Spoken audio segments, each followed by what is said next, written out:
and display the video of the critical incident. The critical incident video is 14 minutes long.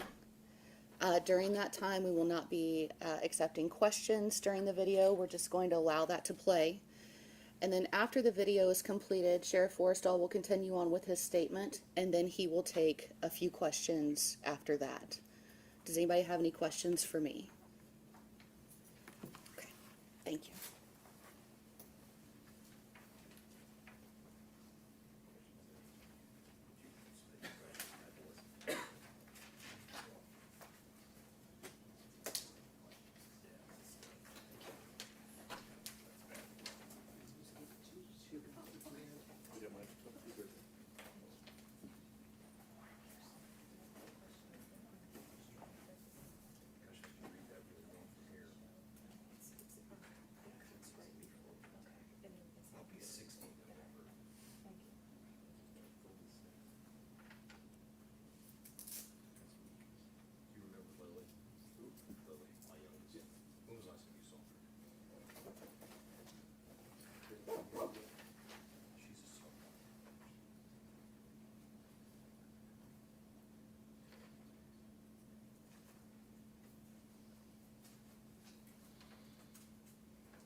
Good afternoon.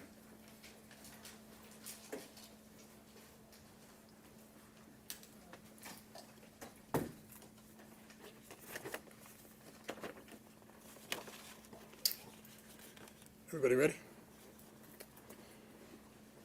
Good afternoon. I'm Sheriff Kerry Forrestal with the Marion County Sheriff's Office. With me today also is Colonel James Martin, Chief Deputy Reggie Roney, our Jail Commander Tanisha Creer. First and foremost, I would like to express my continued condolences to the family of Deputy John Durm. Every day at the Marion County Sheriff's Office, we are all reminded of John's decades of service to the citizens of Marion County. He will always be remembered for his dedication and, above all, his kindness. Deputy Durm has now joined our departed brothers and sisters as a fallen deputy, and he will be honored as such for generations. This is our fallen deputies in this wall here. I would like to extend my sincere gratitude to the men and women of MCSO, who even in the wake of tragedy have continued to show up day after day to get the difficult job done. Our agency is truly made up of some of the finest folks out there. They're preserving John Durm's memory through their unwavering commitment to public safety. Before speaking further on the subject, I want to make it clear that there is one person at fault here. Some have speculated the fault lies in understaffing. Some say it's defective equipment or even complacency. It wasn't understaffing that killed John Durm. It was not faulty equipment that killed him, nor was it complacency. It was Orlando Mitchell. And for that, I believe Orlando Mitchell will be held responsible. As any law enforcement officer can attest, the line of work we have chosen for ourselves is inherently a dangerous one. Every year, hundreds of law enforcement officers die, and that number is only increasing with time. It's an unspoken truth that when our deputies leave their homes to come to work, they don't know whether they'll come back at the end of the day. Because of that, it is crucial to law enforcement that all units are adequately staffed, they are properly equipped, and all procedures are followed. Without the right resources, operations cannot always be fulfilled and dangerous habits may form. That is why we have for years been sounding alarm regarding our severe understaffing. In some, the lack of staff has led right up to the very cycle we were afraid of. Less manpower leads to deputies taking on more responsibilities, which leads to an increased risk, which can lead to tragedy. Whether that be caused by lack of competitive market pay, a turn away from law enforcement as a career, or a self-imposed drop in the interest of employment by the society as a whole.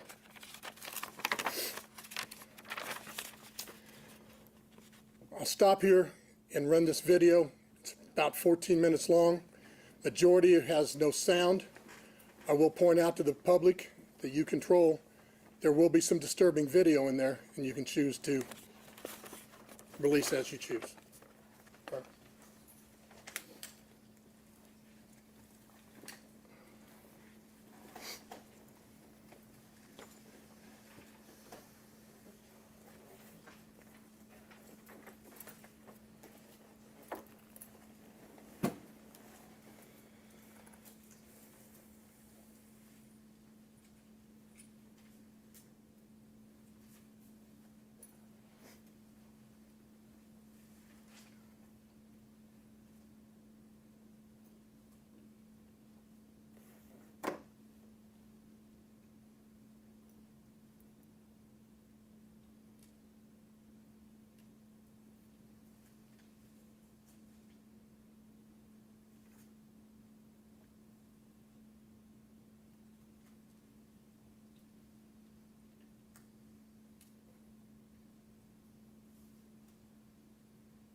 do what they tell you, don't make any problems, and talk to the judge.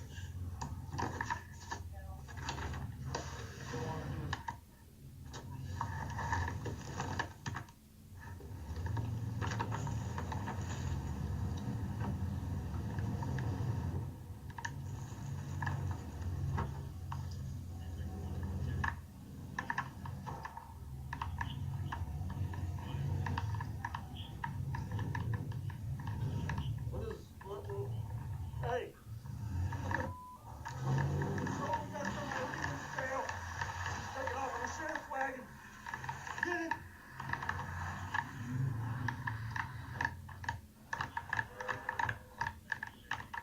Get him! He's busting his way out through the gates. I got a jailer down in the solid court. Send help. Sir. Direction of travel. He left the entrance to CJC.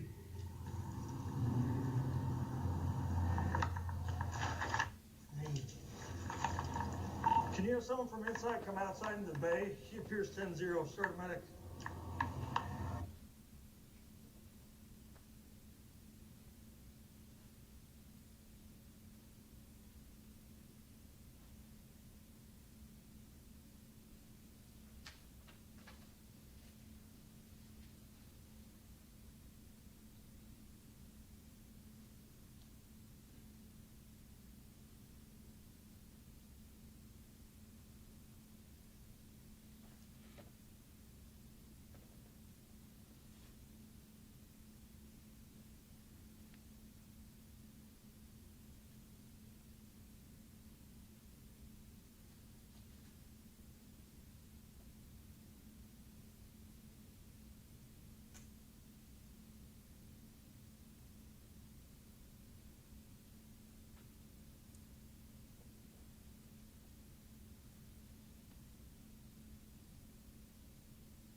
As stated before, while understaffing and complacency may not be solely to blame for Deputy Durham's death, they have played some role in it.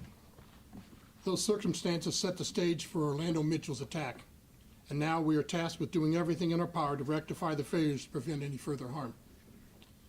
MCSO has undergone a series of immediate and subsequent remediations following the alleged murder of Deputy John Durm, including the following procedural changes in the Adult Detention Center effective July 10th, 2023. All off-site medical services except those requiring ambulance transport for emergency treatment shall be evaluated and authorized by our contract physician with the documented reason as why services cannot be provided on-site and by our contract medical provider before being transported. All off-site medical transports for inmates shall require 2 deputies during transport. All off-site medical appointments are conducted using 2 deputies or a combination of 1 deputy and 1 detention deputy, never 2 unarmed deputies. Drivers shall radio to the officer in charge of Eskenazi upon the arrival supporting the hospital visit. They'll provide additional security at the hospital during the visit. Presently, additional overtime is being used to accommodate the increase in staffing required to complete this transport. A heart defibrillator is now affixed to the wall inside the Adult Detention Center Sally Port. Vehicles entering the security gate to the Sally Port will identify their agency and the number of prisoners on board. The control clerk will radio processing to the advise of their arrival, and processing will meet the incoming driver in the Sally Port. Strict compliance to firearms storage enforced in the secure areas. As of August 30th, 2023, there are 196 individuals in custody for murder. Assessments began for sizes and appropriate housing to change the entire murder population into red uniforms as an outward reminder of policy variations for anyone charged with murder that leaves the adult detention center. Immediate remedial measures, including our training academy staff providing additional belly chain retraining, and they will also conduct complacency training soon. We are renewing our request for cameras for the adult detention center transport wagons. In closing, I want to assure our community that we are taking the necessary steps to eliminate any opportunities for those who would wish to carry out harm against our staff. We are and have always been steadfast in our commitment to accountability and the safety of all MCSO employees. While no number of protocols or additional staff can eliminate all risk, we're firm to our commitment to make meaningful changes that reflect our dedication to continuous improvement and, most importantly, honor the memory of the life we lost. In the past 6 weeks, we had probably 24 questions that different media outlets had asked. We've answered those and passed those out to you, but I'm open to some additional questions here. Sheriff, you say somebody was watching. Has that person been terminated? It's probably a two-part question. People were terminated as a result. But you mentioned you have two names here of people who were terminated. Were they one of the ones that were watching the surveillance camera? No. What's happened to that person? That hasn't been decided as of this time. Sheriff, what were the policies that were not? Can I follow up on this just a second? Yes. Just so you know, I mean, there's like 80 views down there, and at the best day, we have 4 people watching it. So they may be watching 26 or 27 cameras simultaneously to try to watch what's going on anywhere. At the same time, they have 2 radios, they're answering the phone, and they're responding to people saying, I need to go from A to B, we'll open this. And at the same time, in a smaller screen, this may have been happening between the vans. I'm sorry, go ahead. What policies that were in place at the time on July 10th were not followed that day? 2 people should have accompanied him to 2 deputies should have accompanied him to Eskenazi when he was charged with murder. Why didn't that happen? Well, staffing has probably got too complacent because we're so short-staffed. People will make decisions that aren't in their best interest, whether that's the deputy, the supervisor. We have changed a roundabout of supervisors so we get a fresh eyes on different sections so that any learned bad habits could be overseen or corrected. Did Deputy Durm volunteer to do this by himself, or was he in effect ordered to do this by a supervisor? He has transported him before, and I don't know that question specifically. If he would have refused to do that, I don't believe that occurred. What was the nature of Orlando Mitchell's medical appointment that day? It was a follow-up from his incident on the street where there was some violence that occurred out there. Okay, in total, there were two deputies terminated and 2 demoted? That's correct, right now. With ideal staffing, what would that procedure look like in the Sally Port, both leaving and returning? 2 people would have been in the van transporting both directions. Would one be more hands-on with Mitchell or keeping an eye? How would They that- work as a team. Okay. Can you address the roles of the 2 who were terminated? They were bringing their similar job to Deputy Durm, and they were returning with prisoners from other locations. Was there a way to look back into where Mitchell was, to determine and kind of assess, oh, his belly chain might be off, this or that?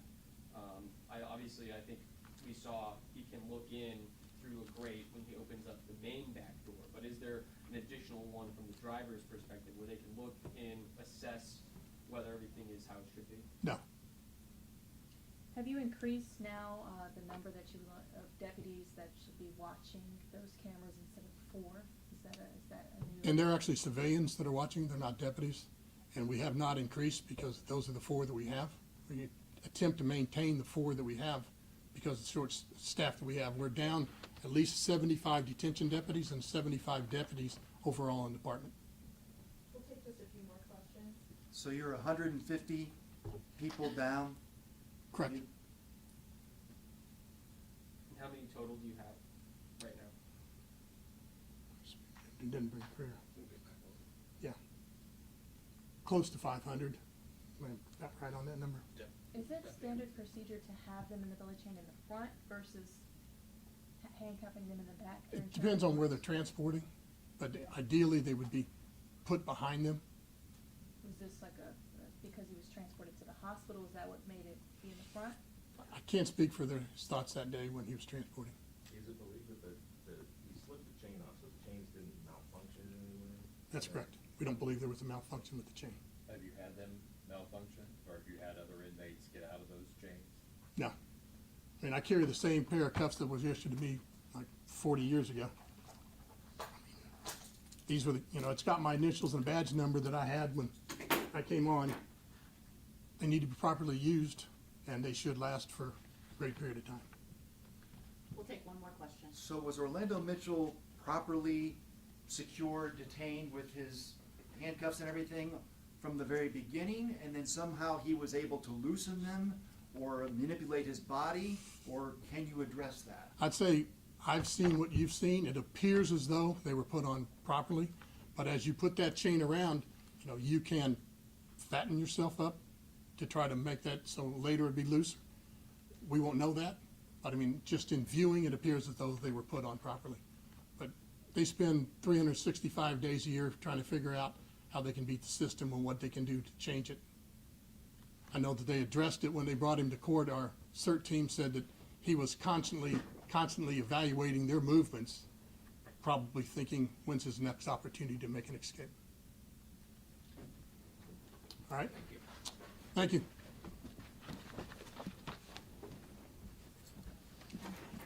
At this time, that'll be all the questions we're going to take today. If you have any further questions for us, please feel free to contact us through the PIO office. You're gonna send a link out with that video picture. Yes, sir. Is